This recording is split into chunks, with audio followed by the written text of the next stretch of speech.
কোনোদিন মুসলমানদের উৎসব শবে বরাত একটা হিন্দু মসজিদে দেখার জন্য আসলো না, মুসলমানদের উৎসব শবে কদর একটা হিন্দু কোনোদিন চাওয়ার জন্য আসলো না, মুসলমানদের উৎসব রমজান মাসের রোজা একটা হিন্দু কোনোদিন তোমার সাথে সমাজ করার জন্য রাখলো না, একটা হিন্দু কোনোদিন তোমার ঈদের নামাজে আসলো না, একটা হিন্দু কোনোদিন তোমার সাথে জুমার নামাজে অংশগ্রহণ করলো না, তোমাকে দেখার জন্য পর্যন্ত আসলো না।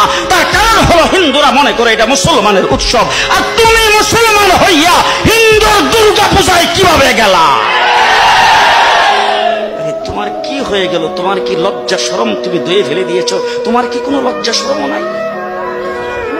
লজ্জা শরম নাই? আবার কি সুন্দর বলতেছ, ধর্ম যার যার উৎসব সবাই। হাই হাই হাই, ও মুসলমান যুবকেরা ভালো করে শোনো, ধর্ম যার যার উৎসব সবার, তাইলে বিয়া যার যার বউ তো সবার। জি, বিয়ে যার যার বউ সবার, পুষ্কুনি যার যার মাস সবার, গাছ যার যার ফল সবার, ক্ষেত যার যার ফসল সবার, দোকান যার যার মাল সবার।